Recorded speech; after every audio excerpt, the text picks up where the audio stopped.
Hi everyone, welcome to your weekly Tech Update, the show that explores the newest, coolest, and sometimes mind-boggling side of tech available on the interwebs. I'm your Ninja Warrior, Ray McNeal. Coming up on the program today, a bunch of stories I've had to cut over the past several weeks due to time.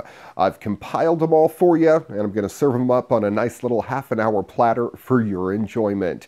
Among others, on the program today, we have nano aluminum, a material that could enable all of our cars to finally run off of water. I would love that. Robot chefs and in-car baking could be the future of pizza delivery.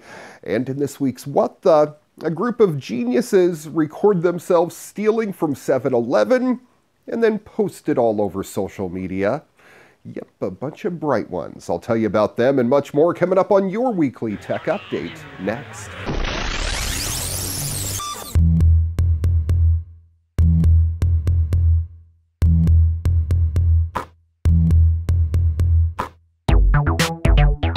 Hi everyone, our first story tonight could end up being legend, wait for it, dairy. 3 decades after The Karate Kid, original stars Ralph Macchio and William Zabka are heading back to the dojo. The duo are set to reprise their roles as underdog Daniel LaRusso and bully Johnny Lawrence in a 10-episode straight-to-series follow-up called Cobra Kai for YouTube Red.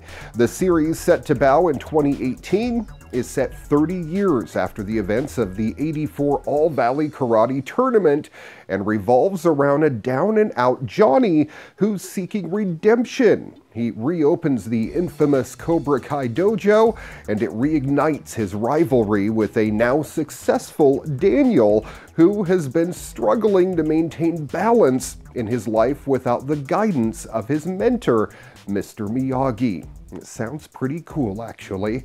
The half-hour comedy follows the duo addressing demons from their past and present frustrations through, what else? Karate. Cobra Kai will be a true continuation of the original films, packed with comedy, heart, and thrilling fight scenes. The series landed at YouTube Red following a competitive bidding process that sources say also included offers from Netflix, Amazon, Hulu, and AMZ, after Macchio and Zabka pitched the series all over town. Macchio appeared in all 3 original Karate Kid features, and Zabka had roles in the first 2. Asked specifically why they were ditching the familiar Karate Kid title in favor of Cobra Kai, Daniel said it was driven by the story. If the Karate Kid was Daniel's story, Cobra Kai is equal parts Daniel and Johnny's story. Also, because this is a series and not a movie, we really wanted to reimagine how the story was told. Changing the name made sense as part of that. Sony's Columbia Pictures distributed the original back in 1984 that went on to become a pop culture staple and spawned 2 sequels, as well as a '94 revamp with Hilary Swank and a 2010 reboot starring Jackie Chan and Jaden Smith. The latter revival, produced by Smith Overbrook and Columbia Pictures, get this, grossed $359 million worldwide on a budget of $40 million. All told, the franchise has grossed more than $619 million. Cobra Kai joins a roster of originals at YouTube Red. That includes Step Up, Minefield, 12 Deadly Days, Sing It, and much more. Reboots and revivals continue to be in high demand as broadcast, cable, and streaming platforms look for proven hits in a competitive landscape that includes now more than 450 scripted originals. Key reboots and revivals in the works include NBC's Will and Grace, already renewed for another run, as well as ABC's Roseanne, both of which bring the original stars back for more. You know, I've always said I can't wait until we have cars that have no moving parts and run off of water.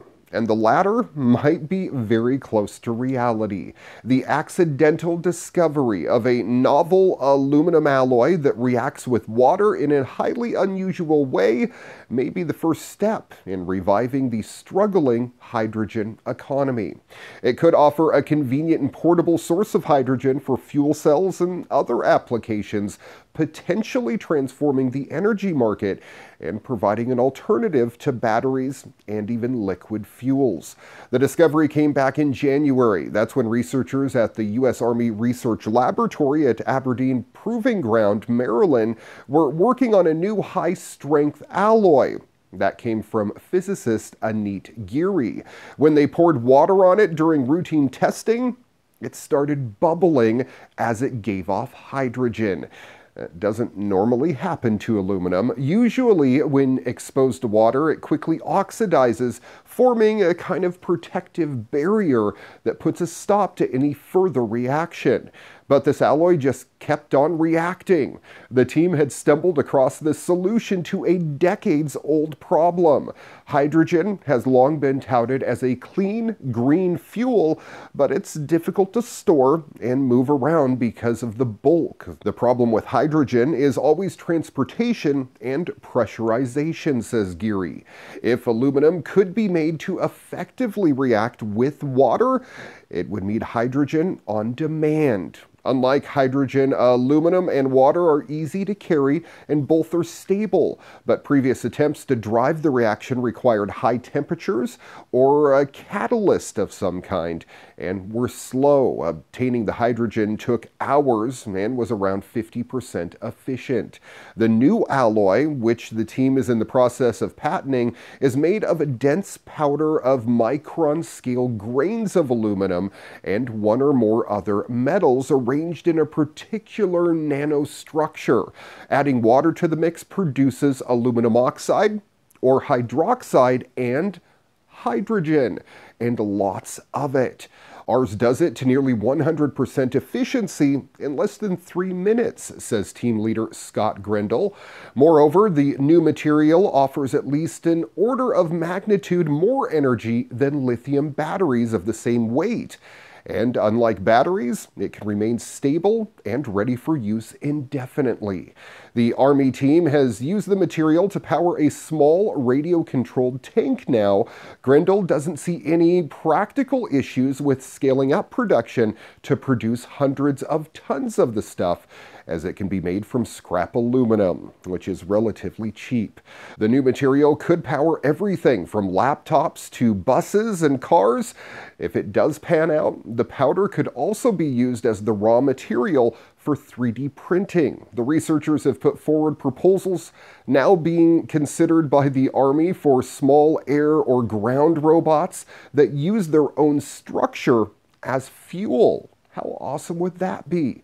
These self-cannibalizing machines would be useful for one-way intelligence gathering missions, burning themselves up at the end and leaving no trace behind.